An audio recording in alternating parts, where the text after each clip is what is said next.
মাননীয় প্রধানমন্ত্রী শেখ হাসিনা, বঙ্গবন্ধু কন্যা শেখ হাসিনা, উনি যেভাবে অপারেট করেন, ওনাকে যারা চিনেন তারা খুব ভালো করে জানেন এত সহজ না যে উনার মতন একটা নেতৃত্বকে আমি বা আমরা কয়েকজন প্রভাবিত করে ফেললাম, ওইভাবে উনি চলছেন, ব্যাপারটা এরকম না। বিগত সরকারের 16 বছরে আপনি বিপুল অর্থবিত্তের মালিক হয়েছেন, যে আপনি আসলে পুলিশকে গুলি ছুড়তে উৎসাহ দিচ্ছেন। আপনি কিন্তু গণমাধ্যমে একবার প্রশ্নের উত্তরে বলেছিলেন যে পুলিশের কাছে যত গুলি আছে এই গুলিগুলো 5 বছর গুলি করলেও এগুলি শেষ হবে না। তো তারপরে কিন্তু আন্দোলনকারীদের পক্ষ থেকে বলা হয়েছিল যে আপনি আসলে পুলিশকে গুলি ছুড়তে উৎসাহ দিচ্ছেন।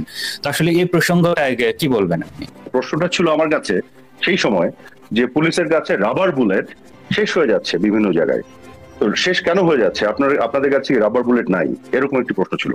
তখন আমি উত্তরে বলেছিলাম যে দেখুন, পৃথিবীর সকল দেশেই সকল রাষ্ট্রের কাছে তার সরকারের কাছে ডিফেন্সের জন্য, সেলফ ডিফেন্সের জন্য, শান্তি শৃঙ্খলা রক্ষা করার জন্য কিছু নন লিথাল ওয়েপন থাকে, যেমন টিয়ার শেল, রাবার বুলেট, এগুলো। তো বাংলাদেশের রাষ্ট্রের কাছে, সরকারের কাছে যথেষ্ট পরিমাণ রাবার বুলেট আছে। রাবার বুলেট যে পরিমাণ আছে, প্রত্যেক সেকেন্ডে ছুড়লেও 5 বছর লাগবে। কিন্তু তার মানে এই না যে আমরা আনলিমিটেড রাবার বুলেট সাপ্লাই দিয়ে যাব পুলিশকে এবং পুলিশ আনলিমিটেড গুলি ছুটতে থাকবে। আমার উত্তরটা উস্কানিত পরের কথা, বরং এটার বিপরীত ছিল। আমার উত্তর অফেন্সিভ তো হওয়া পরের কথা, আক্রমণাত্মক তো হওয়া পরের কথা, বরং ডিফেন্সিভ ছিল। আমি বলতে চেয়েছিলাম যে আমাদের সরকারের কাছে থাকলে এটা তো সাপ্লাই করতে হবে, এটা নেসেসারি না, এবং পুলিশের কাছে ইচ্ছে মতন আমরা রাবার বুলেট দিব এবং পুলিশ ইচ্ছে মতো গুলি ছুড়বে, যে কারণে শেষ হয়ে যাওয়াটা স্বাভাবিক, কারণ আমরা তো আনলিমিটেড সাপ্লাই এনশোর করবো না, পৃথিবীর কোনো দেশ করে না। তো আমার মূল বক্তব্যটা ছিল যে হ্যাঁ, গুলি আছে, এটা তো সত্য, কিন্তু আছে বলে আমরা দিচ্ছি না, আমরা দিতে চাচ্ছি না, আমরা দিব না, যে কারণে হয়তো পুলিশের কাছে এটা শেষ হয়ে যাচ্ছে।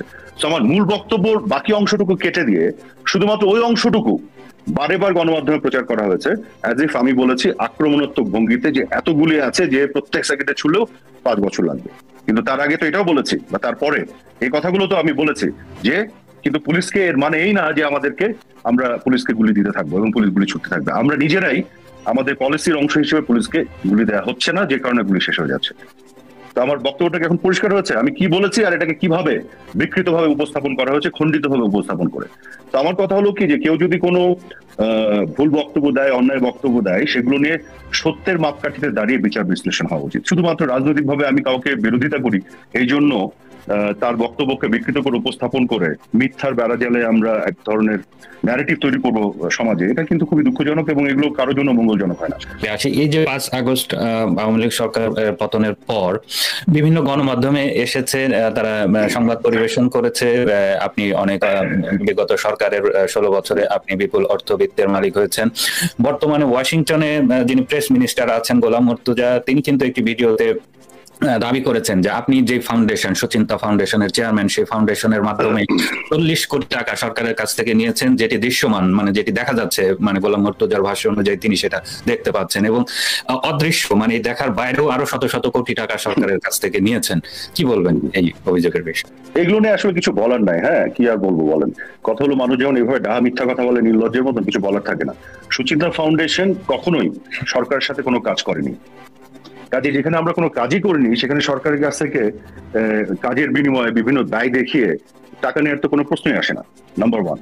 কাজে যারা এগুলো দাবি করছে তাদেরকে আমি চ্যালেঞ্জ করতে চাই, তারা এগুলো দেখেছে এবং তাদের কাছে দলিলপত্র একটু দেখাক, কারণ কখনোই আমরা সরকারের সাথে 1 পয়সারও কাজ করিনি। সুচিন্তা ফাউন্ডেশন প্রাইভেট সেক্টরে প্রাইভেটলি কাজ করতে, হ্যাঁ আমরা দলের পক্ষে কাজ করেছি, বাট সরকারের কোনো অর্থনৈতিক কোনো লেনাদেনার সাথে আমাদের কখনো কোনো সংযুক্তি ছিল না। আমি চ্যালেঞ্জ করে দিলাম, 1 পয়সার কোনো সরকারি কোনো কাগজপত্র যদি কেউ দেখাতে পারে, আমি রাজনীতি করে ছেড়ে দেবো, কারণ এই কাজ আমরা করিনি, এগুলো আমরা বিশ্বাস করি না।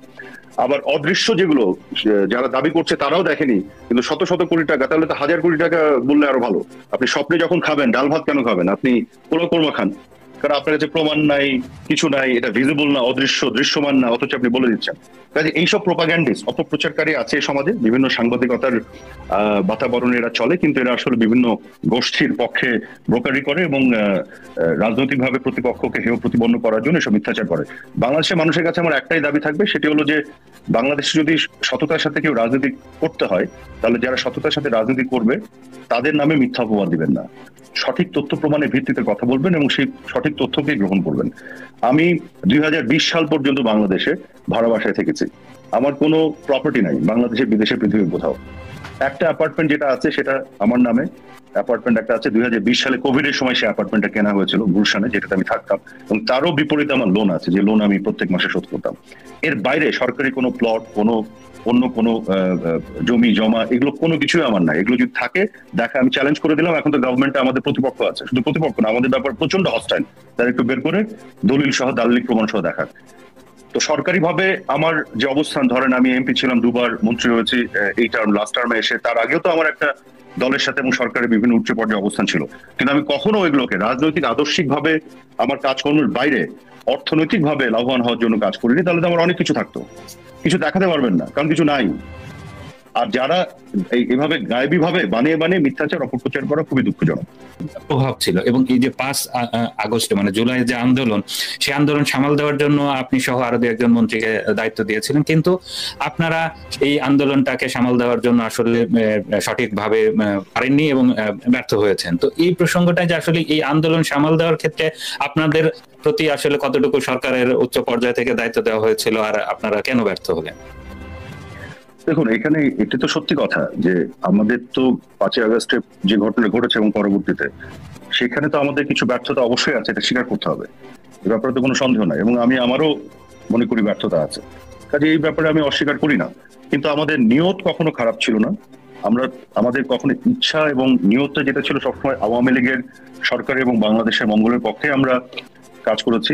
এবং এটি ঠিক নয় যে আমি সহ আরো আমরা কয়েকজন মাত্র প্রভাব বিস্তার করেছি প্রভেদ, এটা ঠিক নয়। মানে আসলে মাননীয় প্রধানমন্ত্রী শেখ হাসিনা, বঙ্গবন্ধু কন্যা শেখ হাসিনা, উনি যেভাবে অপারেট করেন, ওনাকে যারা চিনেন তারা খুব ভালো করে জানেন, এত সহজ না যে উনার মতন একটা নেতৃত্বকে আমি বা আমরা কয়েকজন প্রভাবিত করে ফেললাম, ওইভাবে উনি চলছেন, ব্যাপারটা এরকম না। তবে হ্যাঁ, সামগ্রিক ভাবে তো অবশ্যই ব্যর্থতা আমাদের ছিলই, এটা না থাকলে তো রাজনৈতিক ভাবে তো আমরা একটা কঠিন বাস্তবতায় পড়ে গেছি, আমাদের কিছু ভুল সিদ্ধান্ত তো অবশ্যই ছিল, এবং এগুলো নিয়ে আমরা রিগ্রেট করি, এগুলো নিয়ে আমরা দুঃখ প্রকাশ করি। ধরেন যে ষড়যন্ত্রটা যেভাবে হয়েছে, ব্যাপারে তো কোনো সন্দেহ নাই, সেই ষড়যন্ত্রের খপ্পরে পড়ার জন্য আমাদের কিছু ভুল সিদ্ধান্ত ছিল, সেগুলো আমরা পড়েছি। তো বড় আকারে যে ষড়যন্ত্রটা হয়েছে, দেশি বিদেশি ষড়যন্ত্র, এবং যেভাবে আমাদের বিরুদ্ধে মানুষের মন বিষিয়ে দেওয়ার জন্য যেভাবে হত্যাকাণ্ডগুলো ঘটনা হয়েছে, সেগুলো তো ধরেন ডেফিনেটলি এগুলো আমাদের অনুধাবন করা, বোঝার ক্ষেত্রে। এবং আমি বলবো যে মাননীয় প্রধানমন্ত্রী উনি শুধু আমাদের সাথে আলোচনা করে সিদ্ধান্ত নিচ্ছে ওরকম না, উনি সবার সাথেই ওনার যোগাযোগ সবসময় ছিল। আওয়ামী লীগ তো আসলে অনেক পুরনো একটি দল, 49 সালে যাত্রা শুরু, প্রায় 75 বছর বয়স। এরকম একটি পুরনো দল, তার একটা সাংগঠনিক শক্তি হিসেবে আওয়ামী লীগের বিরাট একটা ঐতিহ্য ছিল, যে আওয়ামী লীগ আসলে তৃণমূলের বাংলাদেশের খেটে খাওয়া মানুষের, গরিব মানুষের দল হিসেবে আওয়ামী লীগের একটি ঐতিহ্য ছিল। এরকম একটি দলে বলা হয়ে থাকে যে এই যে লাস্ট বিগত কয়েক বছরে ধীরে ধীরে সাংগঠনিক অভিজ্ঞতাহীন অনেকে আওয়ামী লীগের নেতৃত্বে চলে এসেছে, এবং সরকার পরিচালনা এবং দল পরিচালনা যে দুটা আলাদা দক্ষতা, যোগ্যতা বা কৌশলের দরকার পড়ে, এই জিনিসটাও আসলে ততটা খেয়াল করা হয়নি। আপনার কি মনে হয় যে আসলে কি সাংগঠনিক অভিজ্ঞতাহীন বা তুলনামূলক কম অভিজ্ঞতা সম্পন্ন ব্যক্তিরা আওয়ামী লীগের কেন্দ্রীয় নেতৃত্ব বা নীতি নির্ধারণের ক্ষেত্রে গুরুত্বপূর্ণ হয়ে ওঠার কারণে কি দলের এই আজকের যে বিপর্যয়, এরকম একটি বিপর্যয়ের মুখোমুখি হয়েছে? আপনার প্রশ্নের উত্তরটা আমি এভাবে দিই যে আওয়ামী লীগের যে কেন্দ্রীয় কার্যনির্বাহী সংসদ, সেখানে তো সভানেত্রী আছেন, সাধারণ সম্পাদক আছেন, এবং আপনার প্রেসিডিয়াম আছে, তারপরে আপনার সম্পাদক মন্ডলী আছে এবং সদস্য আছে। তো সেখানে যদি আপনি দেখেন, আওয়ামী লীগের সাথে দীর্ঘদিন ধরে সাংগঠনিকভাবে সম্পৃক্ত থাকা এবং অভিজ্ঞতা সম্পন্ন মানুষই তো 90%। আপনি জাস্ট লিস্টটা দেখলেই আপনি নাম ধরে ধরে হিসাব করলে পাবেন। এবং এছাড়াও যেটা হয়, একটা রাজনৈতিক আপনার চলার পথে নতুন অনেককে হয়তো সুযোগ দেওয়ার একটা চেষ্টা ছিল মাননীয় প্রধানমন্ত্রীর, আওয়ামী লীগ সভানেত্রীর। উনি চেষ্টা করেছেন, সুযোগ দিয়েছেন, দেখেছেন কেমন করে, ভালো করে কিনা, এবং অনেক ক্ষেত্রে অনেককে দিয়ে হয়তো ফিউচারের জন্য চেষ্টা করেছেন। এবং রাজনৈতিকভাবে তো সাংগঠনিক দক্ষতা যেমন দরকার, আপনার প্রশাসনিক দক্ষতা দরকার, গভর্নমেন্ট বোঝার একটা বিষয় থাকে, ডিপ্লোম্যাটিক জায়গাগুলোতে কাজ করার অভিজ্ঞতা, ক্যাপাসিটির ব্যাপার থাকে, এটা অনেক ভ্যারাইটি অফ ক্যাপাসিটির ব্যাপার, একজনের মধ্যে সবকিছু থাকে না। এই জন্য যাদের মধ্যে বিভিন্ন জনের বিভিন্ন ধরনের ক্যাপাসিটি হয়তো থাকে, সেগুলোকে নিয়ে মাননীয় প্রধানমন্ত্রী চেষ্টা করেছেন, সুযোগ দিয়েছেন, ওভাবেই আমার মনে হয় হয়েছে। কিন্তু আমি মনে করি না যে ঢালাওভাবে বিষয়টি এরকম ঘটেছে। তবে অনেক ক্ষেত্রেই কিছুটা সুযোগ তৈরি করারও দরকার হয়, আপনার কে ভালো করবে খারাপ করবে দেখার জন্য। আপনি বঙ্গবন্ধুর ক্ষেত্রে দেখেন, সৈয়দ নজরুল ইসলাম জাতীয় চার নেতার একজন, উনি তো একজন শিক্ষক ছিলেন, কিন্তু তাকে কিন্তু, এবং লোকাল পলিটিক্স এর সাথে ছিলেন, তাকে কিন্তু উনি খুঁজে বের করে নিয়ে এসে জাতীয় রাজনীতিতে সম্পৃক্ত করেছেন, এবং উনি কিন্তু তার মতন করে তার অবদান রেখেছেন। তো কখনো কখনো আপনার ক্ষেত্র বিশেষে এই ধরনের চেষ্টা হয়তো করা হয়, এবং নেতৃত্ব, সর্বোচ্চ পর্যায়ে নেতৃত্বে তার চিন্তা থেকে, তার বিচক্ষণতা থেকে উনি সেটা করেন। কিন্তু আমি ঢালাওভাবে এই অভিযোগটিকে সমর্থন করি না। আমার মনে হয় না যে বিষয়টি এভাবে হচ্ছে। তবে এর বাইরেও অবশ্যই আমাদের এই মুহূর্তে যে বাস্তবতা, সেখানে দাঁড়িয়ে এটি বলার কোনো সুযোগ নেই যে আমাদের কোনো ভুল ভ্রান্তি কখনোই কিছু হয়নি। ভুল ভ্রান্তি তো অবশ্যই হয়েছে, এগুলো এই চলার পথে হয় এবং সেখান থেকে শিক্ষা নেওয়ার ব্যাপার থাকে, যেটা আমি বললাম। এই ভুলগুলো কি আপনারা চিহ্নিত করতে পেরেছেন? দলের মধ্যে কি এই ভুল ভ্রান্তিগুলো নিয়ে আলোচনা হচ্ছে? মানে আত্মসমালোচনার যে জায়গাটা, সেইটা কি এখন আপনাদের মধ্যে আছে? না, আপনার এটা তো আপনার এখন না, এটা তো সার্বক্ষণিকভাবে সবসময় থাকতে হয়। আওয়ামী লীগের কিন্তু একটা মানে বিউটি আছে, সেটা হচ্ছে আওয়ামী লীগের কিন্তু বিভিন্ন ফোরামে সবসময় আলোচনা সমালোচনা, বিভিন্ন ধরনের বক্তব্য দেয়া, এসব কিন্তু হয়ে আছে, মানে হয়ে আসছে এবং হয়। এই যে আওয়ামী লীগের কেন্দ্রীয় কার্যনির্বাহী সংসদের যে মিটিং গুলি, আপনাকে আমি ছোট্ট